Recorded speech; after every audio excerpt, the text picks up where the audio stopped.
My fiancé's friends joked that he had a backup fiancé, waiting if I ever messed up. I smiled like it was no big deal. Then I walked over to the girl they meant, put the cheap $100 ring in her hand and said, "Go ahead. He's yours now." The whole room went silent and I finally felt in control. My fiancé's best friend called another woman his backup fiancé at our engagement party. In front of 20 people. In my apartment. While I was in the kitchen cutting cheese. "Come on, we all know it," Trevor slurred, swaying with his beer raised high. "If Grace ever messes up, Sienna's ready on the bench, right? Backup fiancé." The laughter was immediate. Uncomfortable. I stood there, frozen, waiting for Jacob to say something. Waiting for him to shut it down. Waiting for him to defend me, to tell Trevor he'd crossed a line, to prove that I wasn't just a placeholder until someone better came along. He laughed. My fiancé, the man who'd proposed to me 6 months ago with a $100 ring and called it ironic, stood there and laughed while his best friend announced to everyone that I was replaceable. Sienna, the childhood friend he'd always sworn was like a sister, sat on my couch smiling. Not embarrassed. Not horrified. Please. That smile told me everything I needed to know. So I made a decision. I pulled the engagement ring from my jacket pocket, walked through the silent crowd and handed it directly to her. "Tag in, sweetheart. He's all yours." But I'm getting ahead of myself. To understand how I got to that moment, how I ended up destroying my own engagement party in front of everyone Jacob cared about, you need to know who I was before that night. You need to know the life I thought I was building. My name is Grace Daniels. I'm 31 years old and until 3 nights ago, I thought I had everything figured out. I'm a graphic designer. Freelance, which means I work from home in pajamas more often than I'd admit in polite company, and my downtown loft doubles as my office. It's small but mine. Exposed brick walls, tall windows overlooking the city, just enough room for a bed, a workspace, and a vintage couch I found at an estate sale and convinced myself was charming instead of uncomfortable. I loved that space. Still do. It was fully mine. My name on the lease. My furniture. My rules. Jacob had moved in slowly about a year into our relationship. It started small. A toothbrush in the bathroom, some clothes in the closet. Then his laptop appeared on my desk. His shoes by the door. His entire life bleeding into mine until I couldn't remember what the loft looked like before him.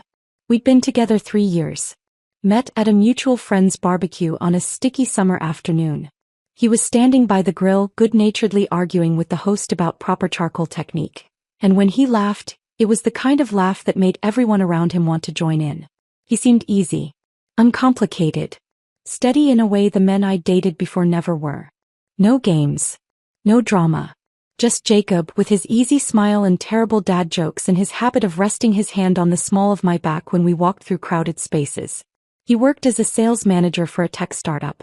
One of those jobs that sounds impressive at dinner parties but means unpredictable hours and commission-based pay that swung wildly from month to month.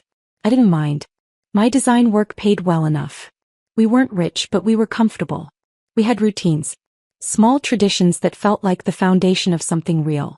Sunday mornings meant the farmer's market. We'd walk there together, Jacob carrying the canvas bags while I picked out vegetables I'd inevitably forget to cook before they went bad. Then we'd come back to the loft, brew coffee, and sit on the balcony watching the city wake up beneath us. Those mornings felt solid. Like proof we were building something that mattered. My younger sister Maya lives 2 hours away with her husband Tom and their 4-year-old twin boys. She's one of those people who sees through everything, who asks the uncomfortable questions no one else wants to voice. The first time she met Jacob was at a family dinner about 2 years ago. She'd pulled me aside in the kitchen afterward while I was loading the dishwasher. "He's too smooth," she said, her voice low. "Watch him." I'd laughed it off. "You don't trust anyone." "I trust people who don't perform for an audience." She handed me another plate, her eyes serious. "He's different when people are watching him." I told her she was being overprotective. That Jacob was just naturally charismatic. That being likable wasn't a character flaw. But her words stuck with me. A small seed of doubt I kept trying to bury. My parents adored him though. Both retired teachers living in a modest ranch house in Central Florida. They'd welcomed Jacob like he was already family. My dad taught him how to grill grouper. My mom started emailing him recipes for her famous lasagna. Every phone call ended with them asking about wedding plans, their voices bright with hope. 6 months ago Jacob proposed. We were at our usual coffee shop, a hole-in-the-wall place 2 blocks from the loft that made the best oat milk lattes in the city. It was a Tuesday morning. I was working on a logo redesign for a local bakery, laptop open, only half focused on the screen because Jacob kept grinning at me from across the table in a way that made me suspicious. Then he reached into his jacket and pulled out a small velvet box. My heart stopped. He slid it across the table and opened it. Inside was a ring. Hammered silver. Cubic zirconia stone. Obviously unmistakably cheap. It's ironic, he said, that grin widening. We're not those people who need a big diamond to prove anything. This is authentic. This is so us. I'd laughed. Actually laughed, charmed by the gesture, by the idea that we were somehow above materialism, that our love was built on something deeper than expensive jewelry. I said yes. He slipped the ring on my finger right there in the coffee shop and we took a selfie that I immediately posted with the caption, "He went to Jared." Just kidding. But I said yes anyway. The comments flooded in within minutes. Heart emojis. Congratulations. Friends saying it was sweet and authentic and perfect for us. But there were other reactions too. Quieter ones. My coworker Dana, a sharp-tongued woman in her 40s who'd survived 2 divorces and had seen everything, texted me an hour later. Cute ring. You good with it? I sent back a thumbs up emoji. Of course I was good with it. It was ironic. It was us. But when I showed her the ring in person the next day at the office, she raised one perfectly arched eyebrow, said absolutely nothing and went back to her coffee. That silence said everything her words didn't. I felt doubt flicker then. Small. Barely there. But I shoved it down fast, told myself I was being shallow, that love wasn't measured by the size of a stone or the price on a receipt. Jacob was different. That's what I kept telling myself. He was real. Planning the engagement party became more complicated than I'd expected. Jacob wanted it casual. His friends. My loft. Beer, wine, nothing fancy. His mother Eleanor had other ideas. Eleanor was the kind of woman who wore pearl earrings to brunch and had strong opinions about everything from silverware to thread count. She'd wanted a formal dinner at the country club where she was a member. Printed invitations. A seated meal. The kind of event that announced to her social circle that her son was marrying well. I'd suggested a compromise. A nice restaurant, something in between. Jacob shut it down immediately. My friends would hate that, Grace. They'd feel like they have to behave. This is supposed to be fun. So we did it his way. My loft. Casual dress. 20 people, most of whom I'd only met once or twice. I spent the entire week before the party preparing. Cleaning every corner of the apartment. Buying 3 kinds of cheese and 2 types of crackers. Building a charcuterie board that could have been photographed for a magazine. Stringing Edison bulbs across the exposed brick walls to create that warm, intimate glow Jacob said would look perfect. He helped by sending out the invites and telling me not to stress. The morning of the party I ran into Mrs. Chin in the hallway. She's my neighbor, an elderly widow who's lived in the building for 30 years. She always asks about my life with genuine interest, the kind older women have when they've seen enough to know what matters. I was carrying grocery bags up from the car when she held the elevator door for me. Big night tonight, she said with a warm smile. Yeah. Engagement party. Oh, how wonderful. Have you set a date yet? I shifted the bags in my arms. Not yet. Jacob wants to enjoy being engaged for a while first. No rush. Mrs. Chen's smile didn't fade, but something shifted in her eyes. He gave me a long, measured look. A man who sure doesn't need to wait, she said quietly. Then the elevator doors opened on her floor and she stepped out, leaving me alone with my groceries and a knot tightening in my chest. I tried to shake off her words. Told myself she was old-fashioned. That there was no right timeline for these things. That Jacob and I were fine. That evening I got ready carefully. I chose a simple navy dress. Nothing too formal, nothing that would make Jacob's college friends feel out of place. I stood in front of my bathroom mirror, adjusting the neckline, smoothing down my hair, staring at my own reflection like I was trying to convince her everything was okay. The ring caught the overhead light. Dull hammered silver. Cubic zirconia that didn't quite sparkle. Ironic, I reminded myself. I took a deep breath and told myself to stop overthinking. Maya's skepticism had gotten into my head. Mrs. Chen's comment meant nothing. I just needed to relax and enjoy the celebration. But as I heard the first knock at the door, as I forced a smile and opened it to welcome strangers into my home, I couldn't silence the small, insistent voice whispering in the back of my mind. Something isn't right. I just didn't know yet how terrifyingly right that voice was. The first guests arrived at 7, and within minutes, I understood this wasn't going to be my party. Jacob's college friends came through the door like they owned the place. Loud voices, backslapping hugs, inside jokes flying across my loft before they'd even bothered to acknowledge me. I stood near the entrance with what I hoped looked like a welcoming smile, accepting coats and bottles of wine people had brought, directing them toward the drinks table I'd spent an hour setting up perfectly. "You must be Grace," one guy said. Cal, I think his name was. We'd met once before at a bar months ago. He didn't wait for my response before brushing past me toward Jacob, who was already holding court near the kitchen island. I watched Jacob transform. He was everywhere at once, moving through the room with an energy I rarely saw at home. Refilling drinks. Cranking up the music. Launching into stories that had everyone doubled over laughing. Stories I wasn't part of. Memories from a time before me. Every time I tried to join a conversation, to stand beside him like we were supposed to be a team tonight, he'd drift away. A hand on someone else's shoulder. Another drink to pour. Another laugh to chase. By 7:15, I'd quietly accepted my role, the host. Not the guest of honor. Just the person making sure no one's glass stayed empty. I refilled the ice bucket. Wiped up a spill someone left on the coffee table.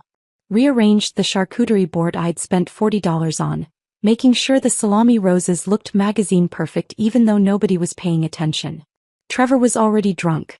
I could tell by the way he swayed when he gestured, the volume of his voice climbing with each beer he cracked open. He was Jacob's best friend from college. The guy who still thought keg stands were the peak of human achievement, who measured friendship by how many embarrassing stories he could tell about you in public. He'd never liked me. Or maybe he just didn't see me.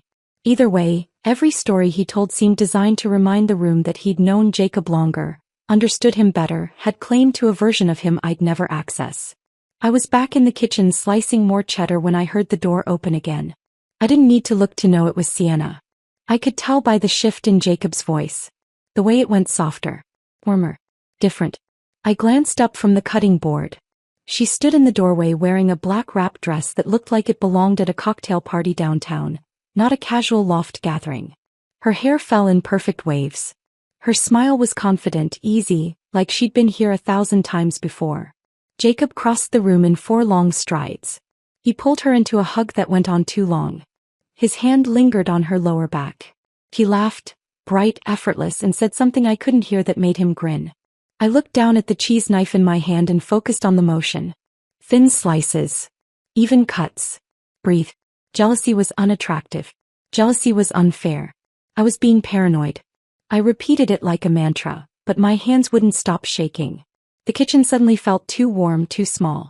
I could hear Sienna's voice blending with Jacob's, his friends greeting her like she was part of the inner circle. He probably was. She'd known them all longer than I had. When I finally carried the refilled board back to the living room, Sienna was sitting on my couch. Jacob sat beside her, his arm draped casually along the back cushions. Not touching her directly. But close. Too close. I set the board down on the coffee table and no one even glanced at it. The music got louder. Conversations grew more animated. I drifted through my own home like I was invisible, collecting empty bottles, smiling when someone thanked me, feeling lonelier than I'd ever felt surrounded by people. Then Trevor stood up. He was swaying, gripping his beer bottle like it was keeping him upright. Hey everybody," he shouted over the music. "I want to make a toast." A few people turned. The volume dropped slightly. My stomach tightened without knowing why. Jacob laughed from the couch. "Trevor, man, sit down." No, this is important." Trevor raised his bottle higher, grinning like he was about to deliver the performance of the night. To Jacob and Grace. A couple of people lifted their drinks. I felt heat crawl up my neck, unsure whether to smile or disappear into the kitchen. "2 people who prove," Trevor continued, his words slurring slightly, "that love can survive anything. Even Jacob's backup plan." Nervous laughter rippled through the room. I went completely still. The cheese knife was still in my hand, forgotten. Trevor turned toward Sienna, pointing at her with his bottle, his grin widening. Come on, we all know it. If Grace ever bails, Sienna's been waiting in the wings since high school, right? He raised his drink higher, his voice booming now. Backup fiancé. Always ready. The laughter came louder this time. Sharper. Someone whistled. Someone else clapped. And Sienna didn't look horrified. She didn't object. She smiled. It was small. Almost shy. But unmistakably pleased. Like she'd been waiting years for someone to finally say it out loud. I looked at Jacob. He wasn't looking at me. He was looking at her. And his face. His face did something I'd tried to convince myself I'd imagined 100 times before. Softened. The same way it used to soften in the early days when he looked at me before everything became routine and comfortable and taken for granted. A tenderness I hadn't seen directed at me in months. Then he laughed. It wasn't a shut-it-down laugh. It wasn't an uncomfortable, this has gone too far laugh. It was just a laugh. Like it was funny. Like Trevor's joke was harmless. Like I didn't matter enough to defend. The room kept moving around me. People went back to their conversations. The music swelled again. Someone grabbed another beer from the cooler. But I felt like I'd gone underwater. Sound muffled. Vision tunneled. My chest went tight. I set the cheese knife down on the counter very carefully, like if I moved too fast I might shatter. Then I walked. Slowly. Deliberately. Through the crowd. Conversations stuttered as I passed. People noticed. Eyes tracked my movement. I could feel the shift in the room, the sudden awareness that something was happening. I reached into my jacket pocket, the one draped over the chair by the door, and pulled out the small velvet box. The one I'd been carrying all night. The one I'd planned to show off later with a laugh, making a joke about how perfectly us it was. I held it in my palm, feeling the weight. $100. Cubic zirconia. Hammered silver. The cheapest engagement ring any woman I knew had ever received. And about to become the most expensive thing I'd ever owned, because it was going to cost me a relationship, a future, an entire imagined life. I walked straight to Sienna. She looked up. Her smile faded. Her eyes went wide. I opened the box. The ring caught the Edison bulb light, glinting dully. Go ahead, I said. My voice was steady. Come. Terrifyingly even. He's yours now. I placed the box directly in her hand. The room went completely silent. Not awkward silence. True silence. The kind where you can hear your own heartbeat. Sienna stared at the ring, her face cycling through shock, confusion, dawning horror. Grace, I didn't. You didn't what? I interrupted softly. Didn't mean it. Didn't know. I smiled and I could feel how sharp it was. Or didn't think I'd actually hear it? Jacob shoved through the crowd, his face going red. Grace, what the hell are you doing? I turned to him slowly. Ending the audition. His jaw dropped. It was a joke. Was it? I looked around the room at all the faces staring back. Because everyone here seemed to think it was pretty funny. Even you. You're overreacting. No, I said, and my voice dropped to something cold and final. I'm done reacting. I walked to the door and opened it wide. Party's over, I said. Everyone out. Nobody moved. Trevor muttered something. Come on, she's just out, I repeated louder. They started shuffling toward the exit. Some looked apologetic. Some looked annoyed. Most just looked uncomfortable, eager to escape whatever mess this had become. Sienna stood frozen, still clutching the ring box like it might explode in her hands. Keep it, I said when she tried to give it back. Apparently you've been waiting long enough. Jacob grabbed my arm as the last person squeezed through the doorway. You just humiliated me in front of everyone. I yanked free. Funny. That's exactly how I felt when your best friend called another woman your backup fiancé and you laughed. It wasn't like that. Then what was it like, Jacob? My voice cracked for the first time. Because from where I stood, it looked like everyone in that room knew something I was too stupid to see. He stared at me, mouth opening and closing, searching for words that wouldn't come. I stepped back and closed the door in his face. The lock clicked. The silence that followed pressed against my skin like a physical weight. I stood there back against the door looking at the wreckage. Half-empty glasses on every surface. Abandoned napkins. The charcuterie board barely touched. Edison bulbs still twinkling, mocking me with their warmth. I walked slowly to the coffee table. The ring box sat there. Sienna must have dropped it before she ran. I picked it up and opened it. Stared at the dull silver circle inside. After a long moment, I whispered to the empty room. Best $100 I ever spent. The pounding started less than 10 minutes after I locked the door. Grace, open up. We need to talk about this. Jacob's voice came through the wood, thick with alcohol and desperation. I could hear the slur in his words, the edge of panic underneath the anger. I stayed where I was, standing in the middle of my loft, surrounded by half-empty wine glasses and abandoned plates. Grace. Louder this time. More insistent. Then other voices joined in. Trevor. Kyle. Maybe two others I couldn't identify. Come on, Grace, you're being crazy. He didn't do anything wrong. It was just a joke. Their voices overlapped, building into a chorus of indignation, all of them convinced I was the problem. That I'd overreacted. That I'd ruined a perfectly good night over nothing. I walked to the couch, sat down and pulled out my phone. I scrolled through my podcast app until I found exactly what I was looking for. A financial independence podcast I'd been meaning to listen to. Episode title, Building Wealth Through Autonomy. The irony wasn't lost on me. I put in my earbuds, pressed play, and let a calm woman's voice talk about investment strategies and emergency funds while Jacob and his friends shouted on the other side of my door. There was something strangely powerful about it. About refusing to engage. About letting them exhaust themselves against my silence while I sat there learning about index funds and retirement planning. They kept at it for maybe 20 minutes. Pounding. Shouting. Demanding I be reasonable. Then I heard Trevor's voice louder than the rest. Dude, I think she's calling the cops. I wasn't. But the threat was enough. The hallway went quiet. I heard shuffling. Muttered cursing. The sound of the elevator doors opening and closing. Then nothing. I sat there for another few minutes just to be sure before pulling out my earbuds. The silence in my loft felt enormous. Suffocating and liberating all at once. I stood up and started moving through the rooms, turning off the Edison bulbs one by one, collecting abandoned glasses and plates, wiping down surfaces. My hands moved on autopilot while my brain cataloged everything around me. The vintage record player in the corner. His. The throw blanket on the couch. Mine. The coffee table books about architecture. His. The framed print above the desk. Mine. 3 years of a shared life and I was already dividing it into 2 separate columns. His. My. What stays? What goes? I didn't sleep that night. Just lay in bed staring at the ceiling, my phone face down on the nightstand, feeling the weight of what I'd done settling over me like a heavy blanket. I woke up to 73 notifications. The number glowed on my screen when I finally picked up my phone at 7 a.m., squinting against the morning light coming through the windows. Texts. Missed calls. Voicemails. All of them from the same rotating cast of people. I made coffee first.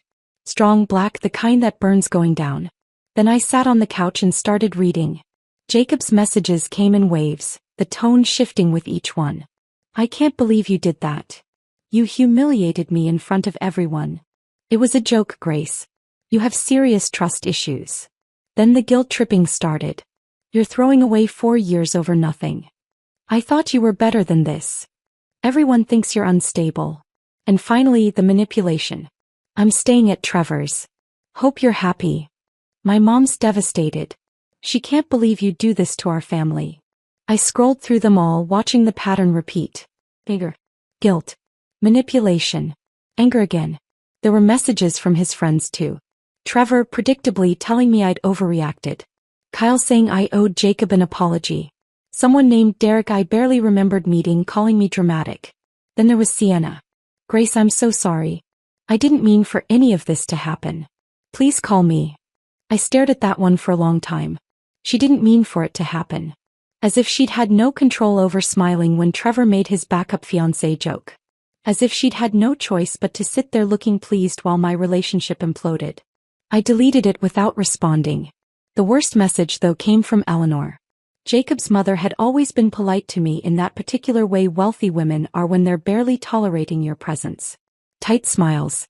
Backhanded compliments about my bohemian style or my quaint loft. Her text was short and brutal. I always knew you had a vindictive streak.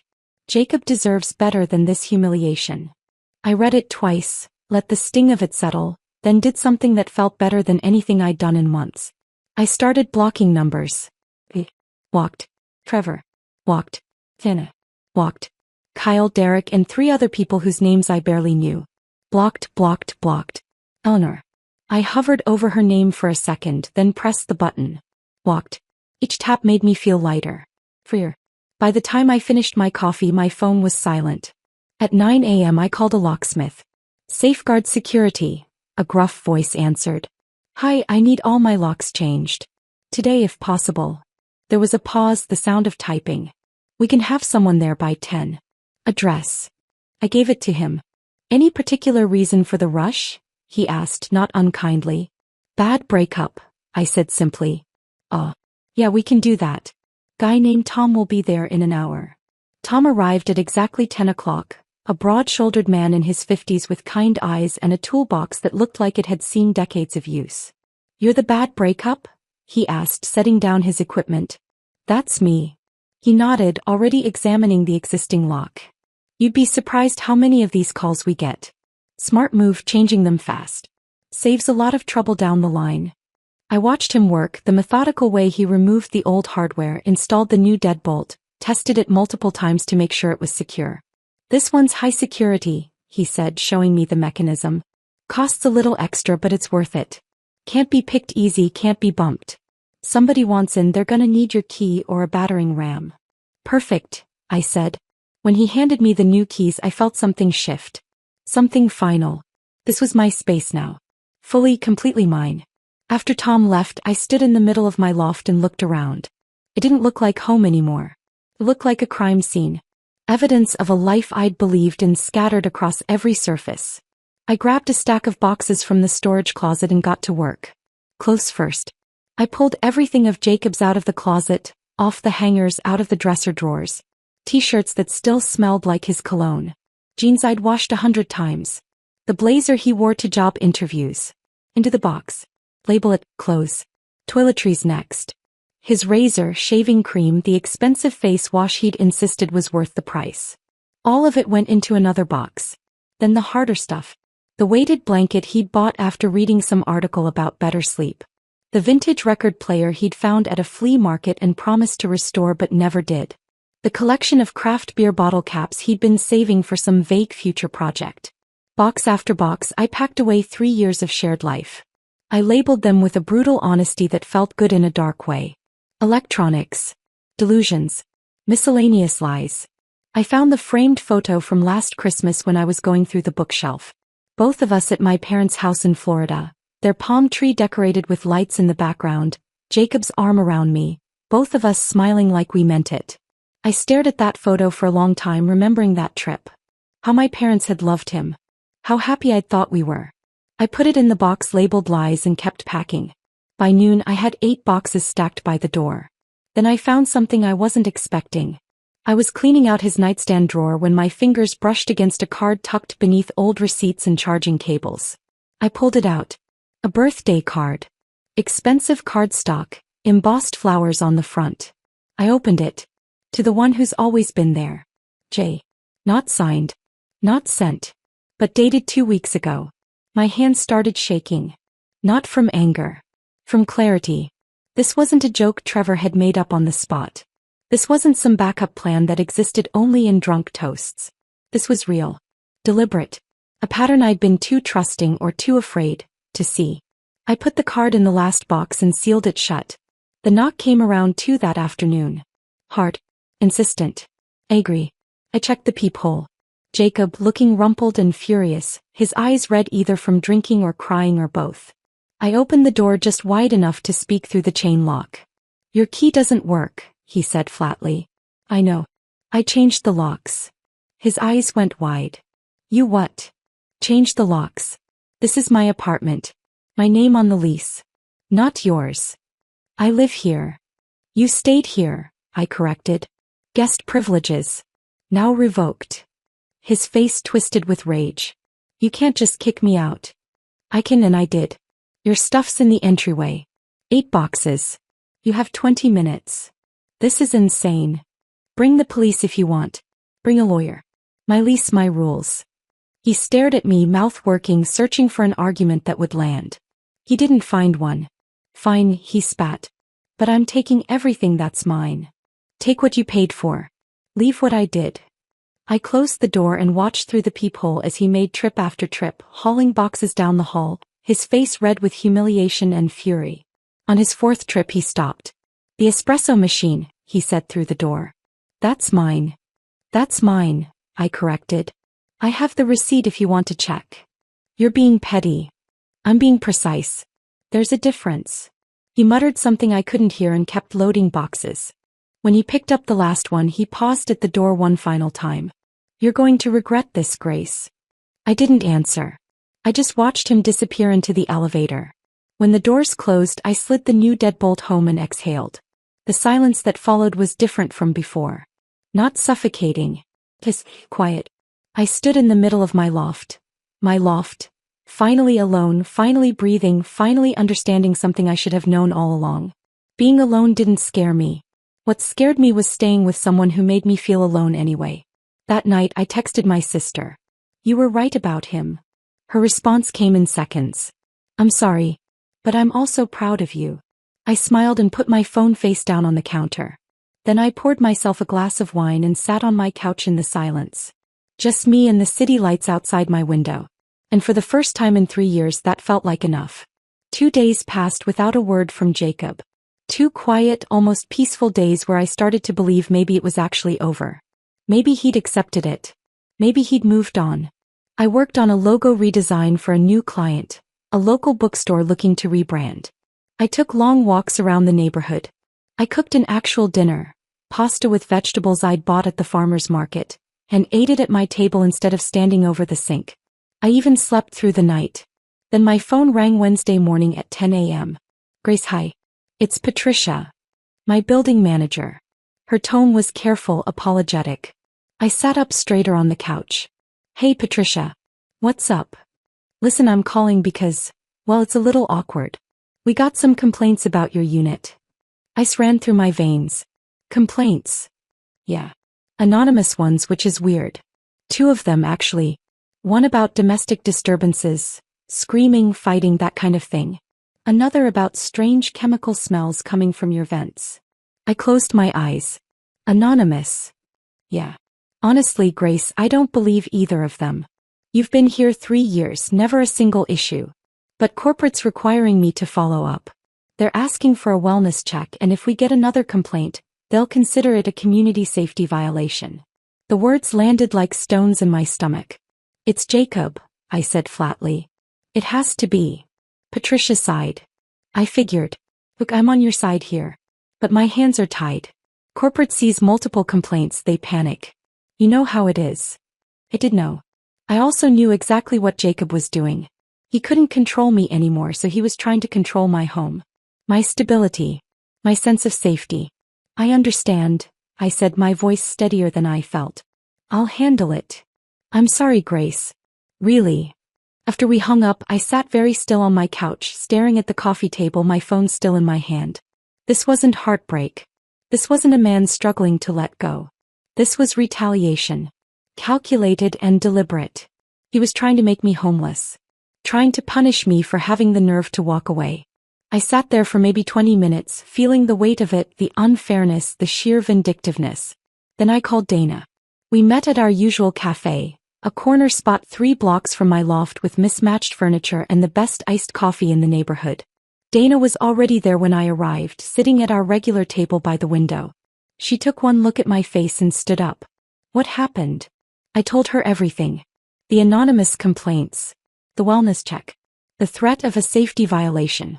Her expression went from concerned to furious in about 3 seconds. He's trying to make you homeless, she said, her voice low and sharp.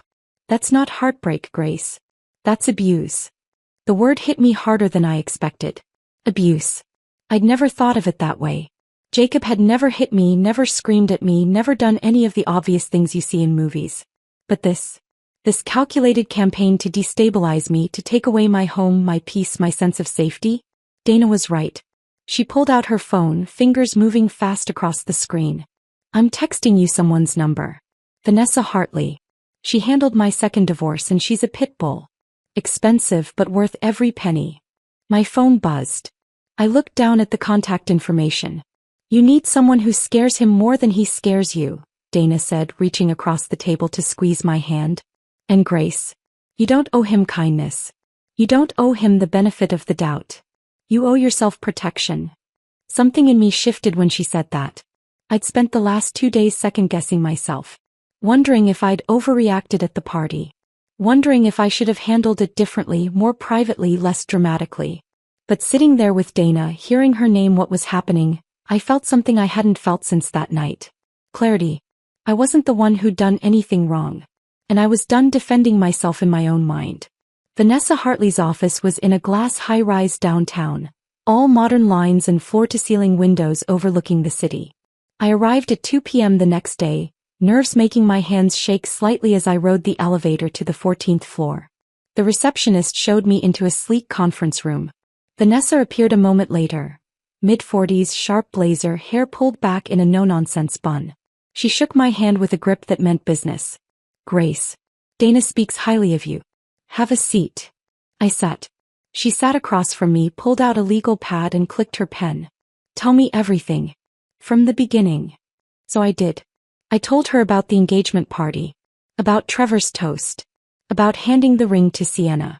About the pounding on my door, the blocked numbers, the changed locks, Jacob collecting his things. And then I told her about the anonymous complaints. Vanessa didn't interrupt once. She just took notes, her expression neutral but her eyes sharp, tracking every detail. When I finished, she leaned back in her chair. Classic retaliation behavior, she said simply. He's trying to destabilize you because you took away his control. The anonymous complaints are designed to threaten your housing, your stability, your sense of safety. Hearing her say it so matter-of-factly made it real in a way it hadn't been before. We're going to formalize this, Vanessa continued. Cease and desist letter. Certified mail. We'll send it to Jacob and to anyone else who was present that night who might continue the harassment. I blinked. Like who? The friend who made the toast. The woman who was supposedly the backup. Anyone who's been in contact with you since the breakup trying to pressure you or defend him. Trevor.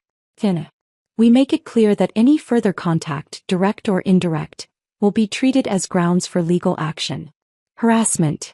Defamation if the false complaints continue. We create a paper trail. She started typing on her laptop, her fingers flying across the keys. This is going to cost you about $400 for the consultation and service. Worth it. I didn't hesitate. Yes. She nodded, still typing. Good. Because men like this? They back off when they realize you're not afraid. When they realize you have documentation and legal representation. They thrive on making you react. We're going to take that power away. She printed out the letter 20 minutes later and read portions of it aloud. The language was precise. Terrifying even. It detailed the false police report Jacob had essentially filed by bringing officers to my door. It named the anonymous complaints as harassment. It warned that any further contact, direct or indirect, would be documented and treated as evidence in potential civil litigation. We'll send copies to Jacob, Trevor, and Sienna, Vanessa said. All certified mail requiring signatures. They'll know you're serious. I signed the authorization forms. Wrote a check for $400. As I handed it over, Vanessa gave me a look that was half empathy, half admiration. You're doing the right thing, she said. A lot of people in your position just try to wait it out, hope it stops. But hope isn't a strategy. Documentation is. When I got home, I sat down at my laptop and drafted an email to Patricia and building management. Kept it clean.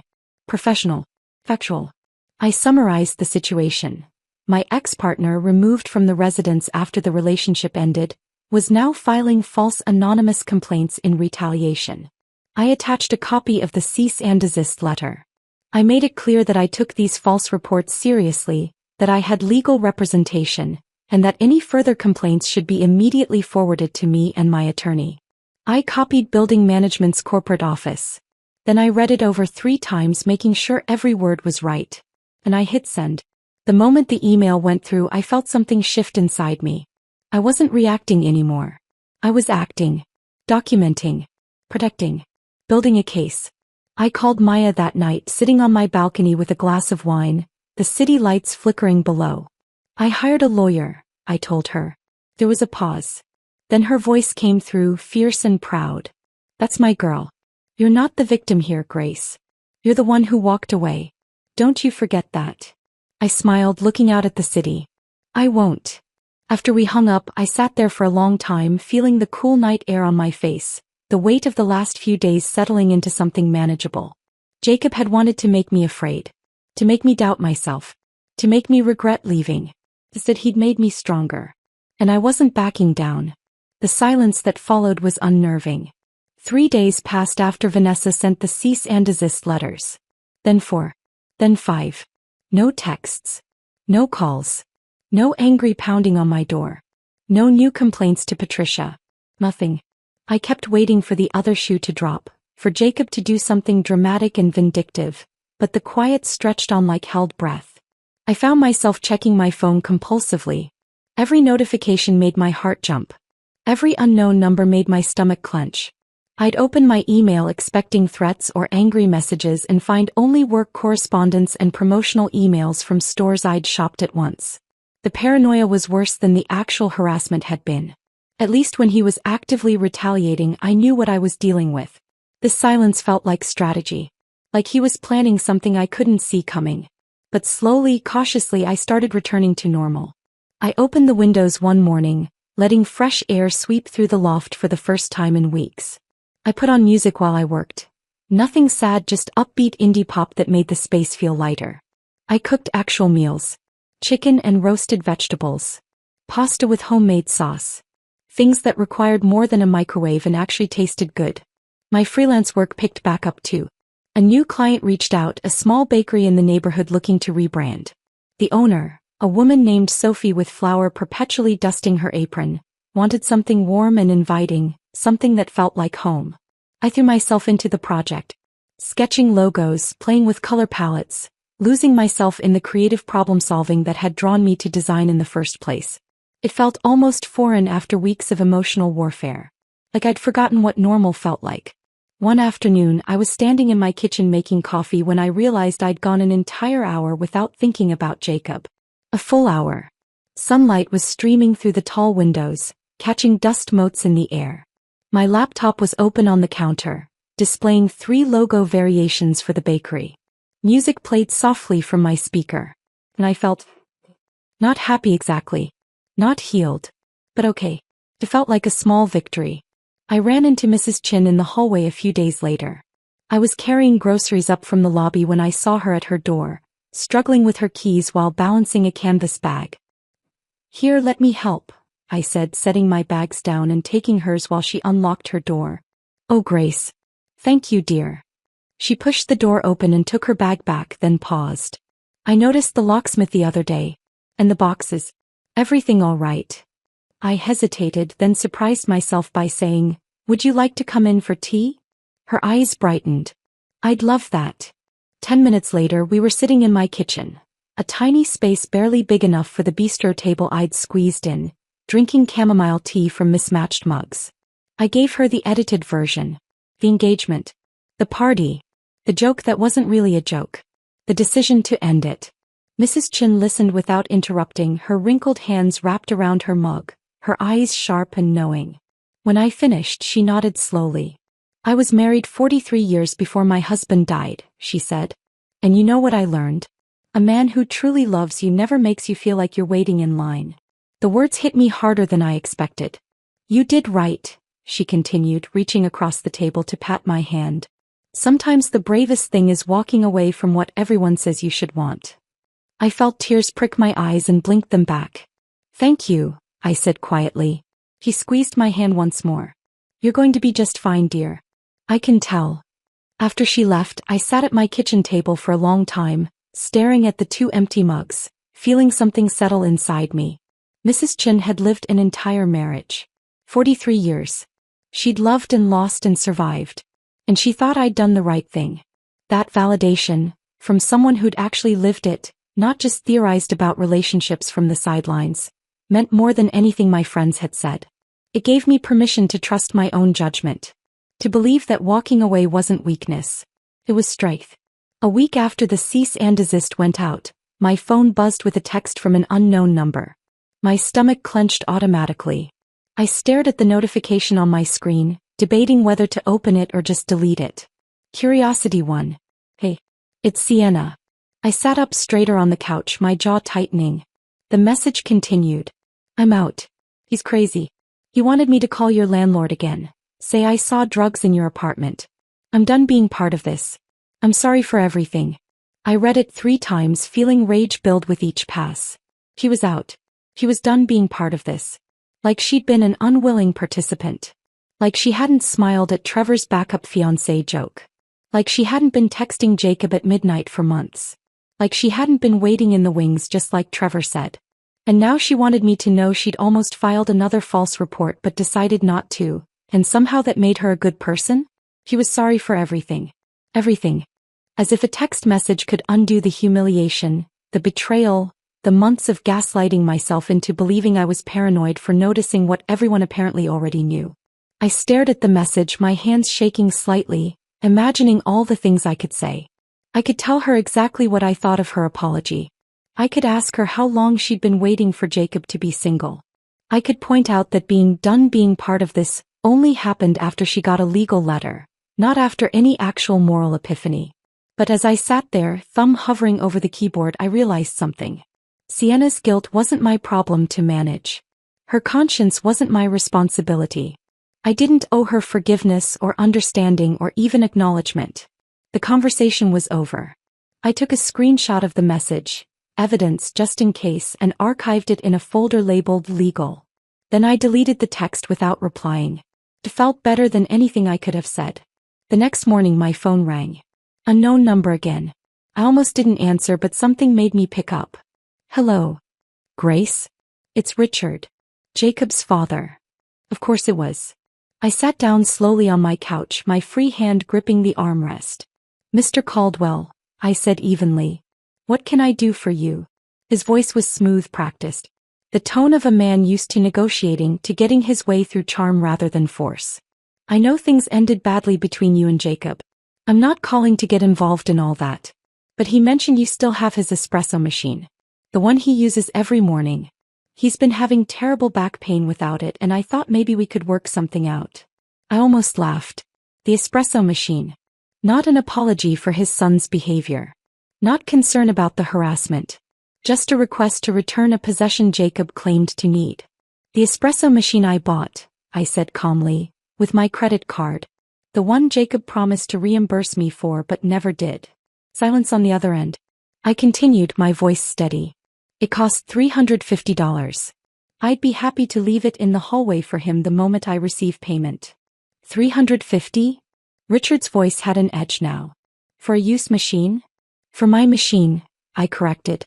That he wants back. Another long pause. I could practically hear him calculating, deciding if this was worth the fight. Fine, he said finally. I'll Venmo you. That works. I gave him my Venmo handle and hung up. 2 minutes later my phone pinged. Richard Caldwell paid you $350. For espresso machine. I pulled the machine from the cabinet where I'd stored it, carried it to the hallway and set it down outside my door. Then I went back inside, sent Richard a text, it's in the hallway, and locked my door. I stood at my peephole waiting. 20 minutes later the elevator doors opened. Jacob stepped out, moving stiffly, his face carefully neutral. He picked up the machine without looking at my door, without pausing, without any acknowledgement that I might be watching. He got back in the elevator. The doors closed.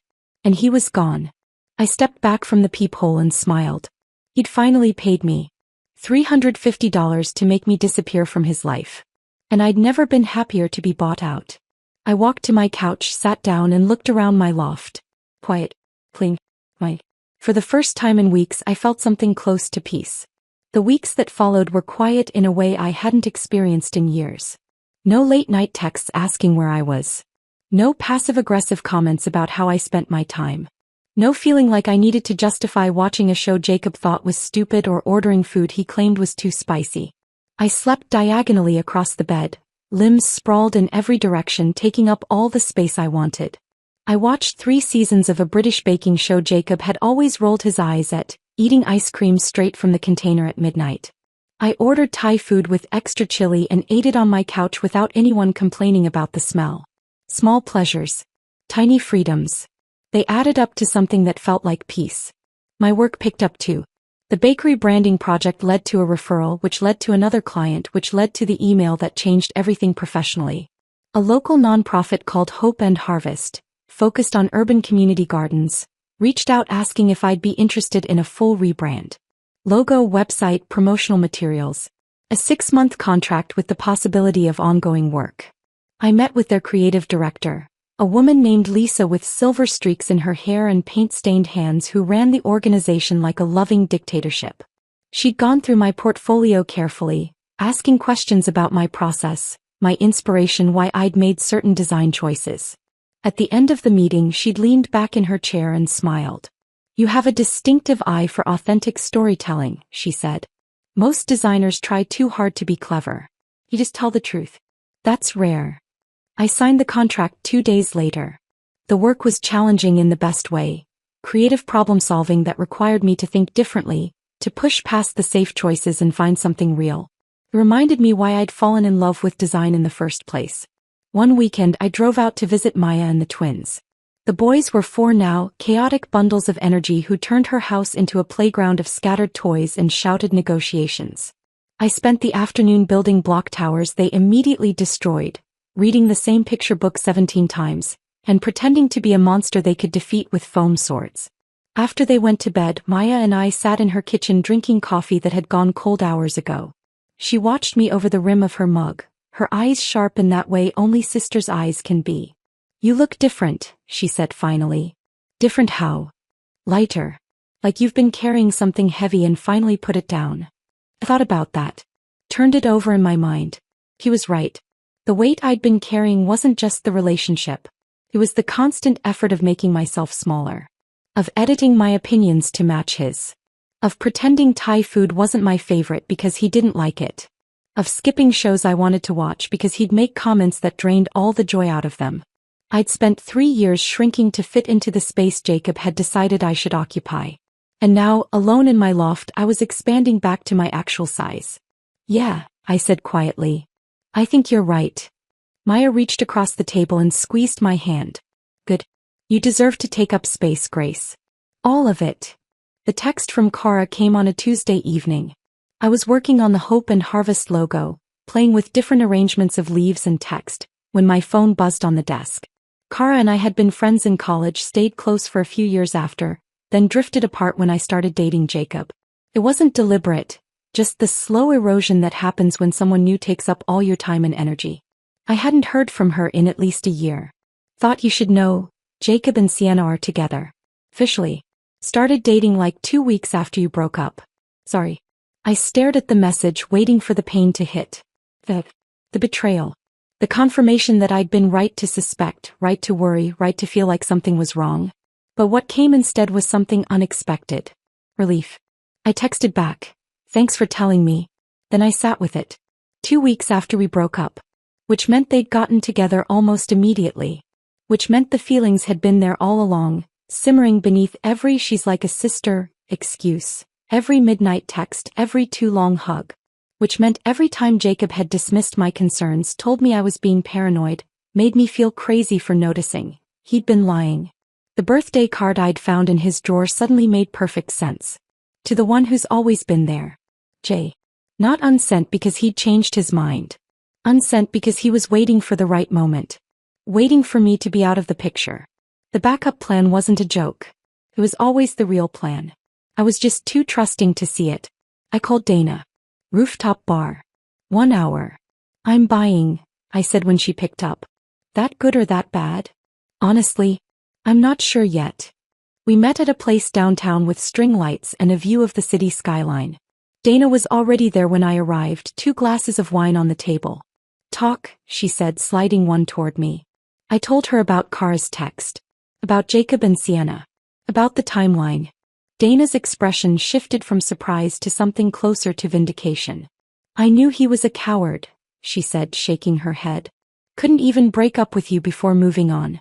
Had to keep you around as the safety net while he figured out if she'd actually want him." I took a long sip of wine, letting that sink in. The backup fiancé joke, I said slowly. At the party, Trevor wasn't making it up. Everyone knew. They all knew he had feelings for her. That's why Sienna smiled like that.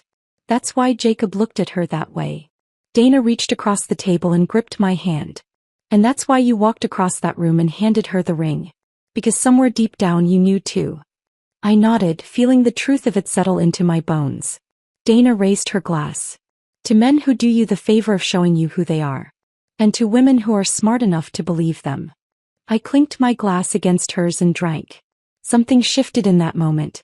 The narrative in my head changed. It wasn't, I was humiliated at my own engagement party. It was, I escaped before I married the wrong person. Jacob and Sienna getting together wasn't a betrayal. It was confirmation.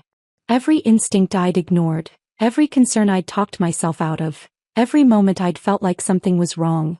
I'd been right all along. That night I stood on my balcony with a glass of wine, looking out at the city lights flickering against the dark sky. For the first time in months, I felt something I hadn't let myself feel before. Possibility. Not the possibility of getting back together. Not the possibility of closure or apologies or explanations. Just possibility. Open-ended and undefined.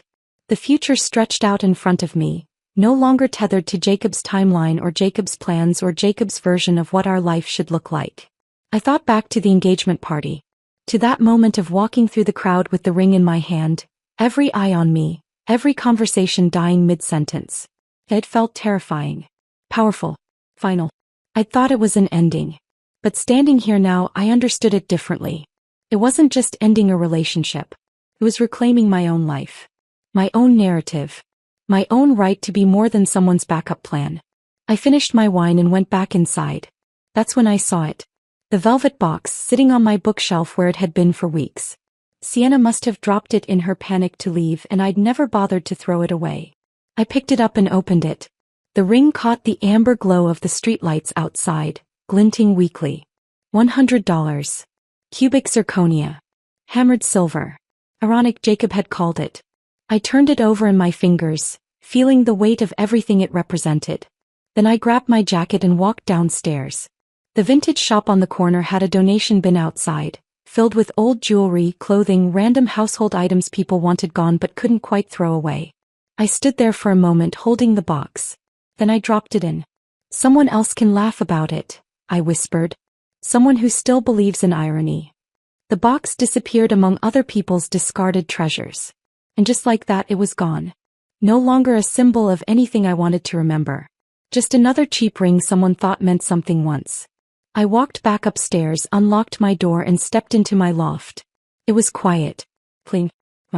And for the first time since this whole thing started, that silence didn't scare me. Sounded like freedom. The months that followed felt like learning to live in my own skin again. I started small. Rearranging furniture so the couch faced the windows instead of the TV. Moving my desk to catch the morning light. Buying new throw pillows in colors I actually liked. Deep emerald and burnt orange instead of the neutral grays Jacob had preferred because they were more sophisticated. I hung new art on the walls. A print from a local artist showing the city skyline in abstract watercolors. A vintage poster from a bookstore I loved. Things that made the space feel like mine, not ours. The Hope and Harvest contract turned into steady work. Lisa, the creative director, became more than just a client. She'd invite me to their community garden workdays, where I'd spend Saturday mornings pulling weeds and planting tomatoes alongside volunteers who talked about soil composition and heirloom seeds with the kind of passion I usually reserved for color theory. One evening, Lisa invited me to a gallery opening in the arts district. "You should meet people," she'd said when I hesitated. "Actual people. Not just me and my kombucha brewing gardeners." I went.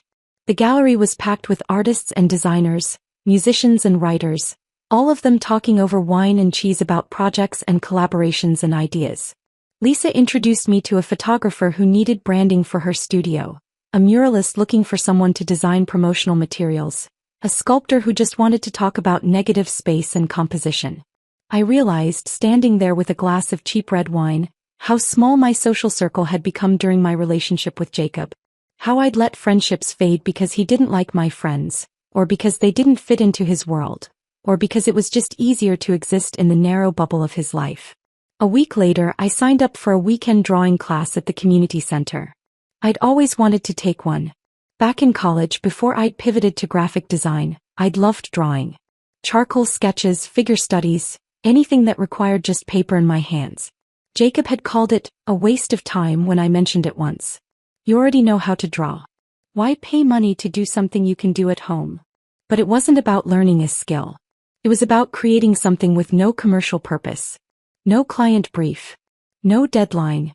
Just the quiet satisfaction of charcoal on paper, of making something because I wanted to. The class was small.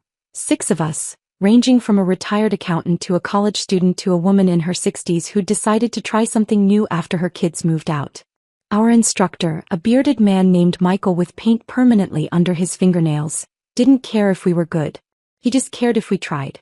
Art isn't about being perfect, he said during our first session. It's about being honest. I drew a still life of coffee cups and wilted flowers and felt something in my chest unknot. I ran into Trevor on a random Tuesday at a coffee shop downtown. I was waiting for my latte, scrolling through emails on my phone when I felt someone staring. I looked up. Trevor stood near the door, frozen mid-step, his face cycling through recognition and discomfort. Our eyes met. He hesitated, clearly debating whether to pretend he hadn't seen me, then seemed to decide that would be worse. He approached my table slowly like I might bolt. Grace. Hey, can I talk to you for a minute? I looked at him for a long moment, then gestured to the empty chair across from me. He sat, hands wrapped around his own coffee cup, not quite meeting my eyes. I owe you an apology, he said finally. For that night. The toast. I was drunk and I didn't realize how it would sound. I didn't mean to hurt you. I studied his face. Saw genuine embarrassment there. Maybe even shame. But I also saw something else. Something that told me his regret wasn't really about hurting me. It was about how it had made him look. You meant every word, I said quietly. You just didn't expect me to hear it. Trevor opened his mouth to protest, then stopped. His shoulders sagged slightly. He nodded. Just once. Yeah, he said. I guess you're right. He stood up, tucked his chair back in and left without another word. I watched him go, feeling nothing but a mild sense of closure. The barista called my name. I picked up my latte and went back to my emails. My mother called a few days later. I saw her name on my screen and almost didn't answer. We'd spoken briefly since the breakup, surface-level conversations about weather and work, but nothing real. I picked up. Grace, honey, do you have a minute? Sure, Mom. What's up? There was a pause. The kind that meant she'd been building up to this conversation for a while. Why didn't you tell me about Jacob? Her voice was hurt, confused. I had to hear from Maya that you two broke up. 3 months ago. Why wouldn't you tell your own mother? I closed my eyes, leaning back against my couch. It was complicated, Mom. Complicated how? Did you even give him a chance to explain? Did you consider therapy? Grace, relationships take work. You can't just throw away a good man over a misunderstanding. The old impulse rose up, to defend myself, to explain, to justify my choices until she understood. But something in me had changed. I didn't need her to understand. I just needed to tell the truth. He had feelings for someone else, I said simply. I wasn't going to wait around to be his second choice. Silence. Long and heavy. Then a sigh. You're stronger than I was at your age, my mother said finally, her voice softer. I stayed in things I should have left. I thought that was what you were supposed to do. Something in my chest loosened. I love you, Mom. I love you too, honey. We hung up and I sat there for a moment, feeling the weight of that conversation settle. We'd never fully agree. She'd probably always think I should have tried harder, should have been more patient, should have fought for it. But for the first time I was okay with that distance. Her choices weren't mine to carry. I saw them together on a Saturday morning at the farmer's market. I'd gone early the way I always did, basket in hand, mentally planning what vegetables I'd actually cook this week. I was browsing the heirloom tomatoes when I saw them across the aisle. Jacob and Sienna. Together. My heart kicked up, automatic and unwelcome. My first instinct was to turn around, to leave, to avoid the awkwardness. But then something stubborn in me said no. This was my market. My Saturday tradition. I wasn't going to alter my path for them. I kept walking. They were at the flower stall, Sienna holding a bouquet of sunflowers while Jacob stood beside her, his hand resting on the small of her back. The same way it used to rest on mine. I waited for the pain to hit. The jealousy. The betrayal. Instead, I felt only a mild curiosity. I wondered how long it would last. Whether she'd eventually notice the same things I had. The way he dismissed her opinions, the way he made everything about him, the way he needed to be the center of every room. Sienna saw me first. Her eyes went wide. Panic flickered across her face. She touched Jacob's arm, a quick, urgent gesture. He turned. Our eyes met across the market. It was strange. Like seeing someone I used to know in a dream. Recognition without connection. Familiarity without feeling. I nodded once. Polite. Impersonal. Then I turned to the herb vendor and bought basil and rosemary, asking about the best way to keep them fresh, listening to her detailed explanation about trimming stems and changing water. The normalcy of the transaction felt like victory. When I glanced back, they were gone.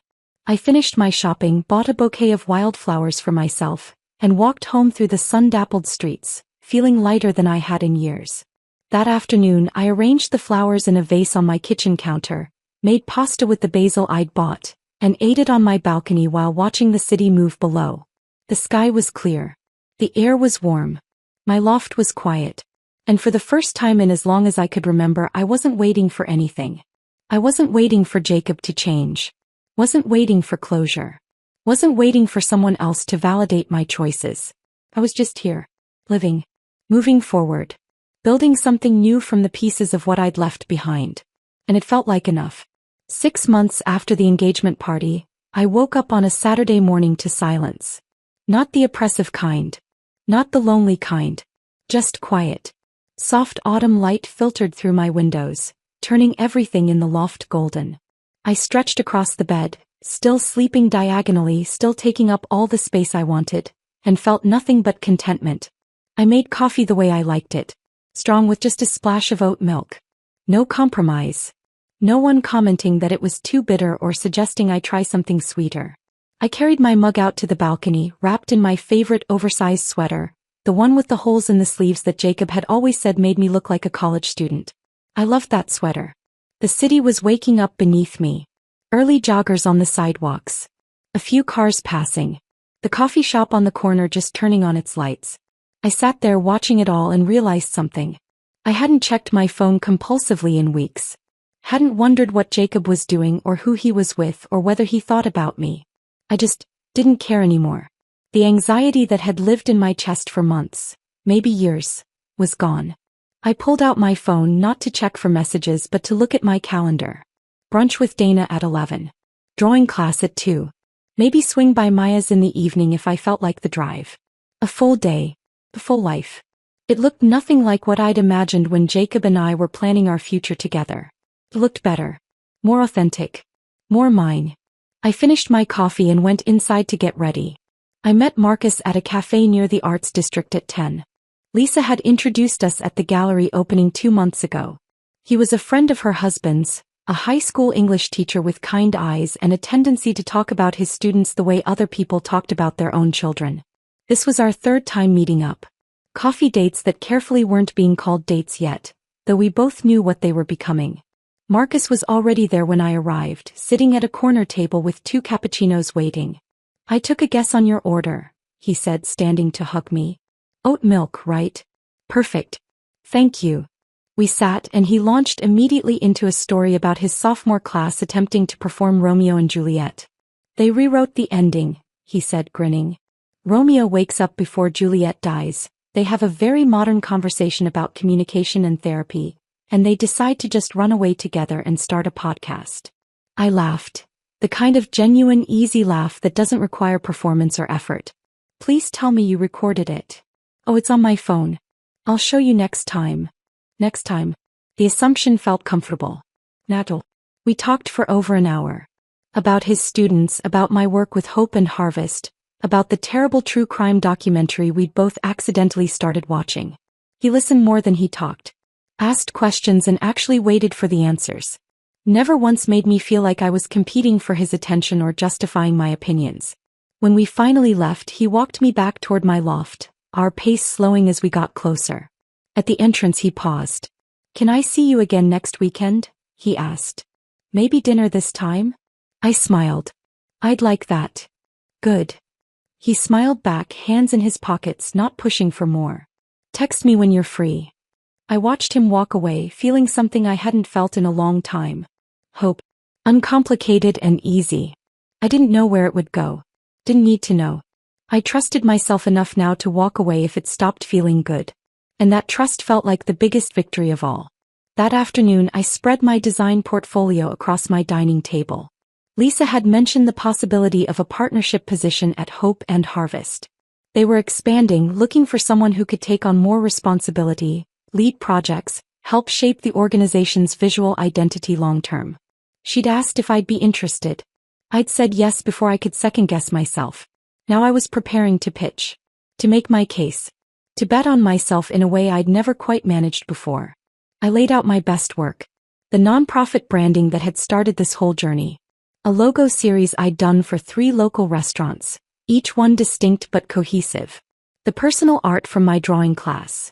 Charcoal sketches and watercolor experiments that showed range, creativity, the ability to think beyond commercial constraints. Looking at it all together, I felt something unexpected. Pride. This was good work. Work that was distinctly mine. Unburdened by anyone else's opinions about what I should prioritize or how I should present myself. I'd found my voice. And it didn't try to please everyone. Lisa had said that was rare. I was starting to believe her. The partnership might not happen. I might pitch and face rejection. Might have to try again somewhere else or keep freelancing or pivot entirely. But I'd survive it. I'd already survived worse. I'd survived a relationship that made me small. A public humiliation that could have broken me. Harassment designed to destabilize my entire life. And I'd come out the other side stronger. I closed my portfolio feeling ready. Whatever came next, I could handle it. That evening, I stood on my balcony as the sun began to set. The city lights were just starting to shimmer against the darkening sky. I held a glass of wine in one hand, the cool evening air brushing against my face. And everything was quiet. No pounding on my door. No angry texts lighting up my phone. No voice in my head telling me I'd overreacted, that I'd made a mistake, that I should have handled it differently.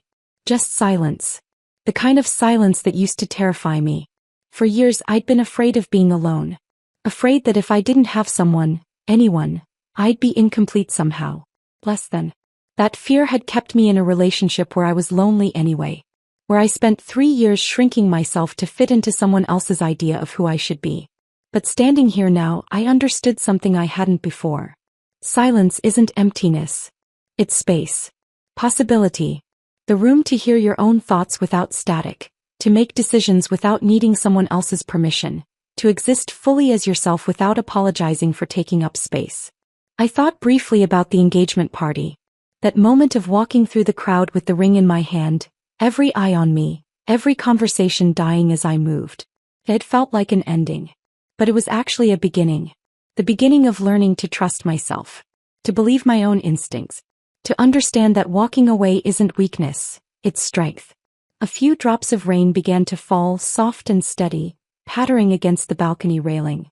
I tilted my face up, feeling the cool water on my skin. "This is what freedom sounds like," I whispered to the empty air. The rain picked up, turning the city below into a shimmering watercolor. I finished my wine, watching the lights blur and soften, feeling more at peace than I'd felt in years. Then I went back inside, closing the balcony door behind me. I looked around my loft. My space. My rules. My life. The furniture I'd chosen. The art I'd hung. The silence I'd learned to love. For the first time in as long as I could remember, I felt completely at home. Not because I had everything figured out. Not because the future was certain. But because I'd learned to trust myself enough to figure it out as I went. I set my wine glass in the sink, turned off the lights, and climbed into bed. Outside, the rain continued to fall. Inside, everything was quiet. And that quiet, it didn't sound like loneliness anymore. It sounded like peace. If this story of Grace taking back her power had you cheering, hit that like button right now. My favorite part was when she placed that ring in Sienna's hand and said, "He's all yours." What was your favorite moment? Drop it in the comments below. Don't miss more empowering stories like this. subscribe and hit that notification bell so you never miss an upload.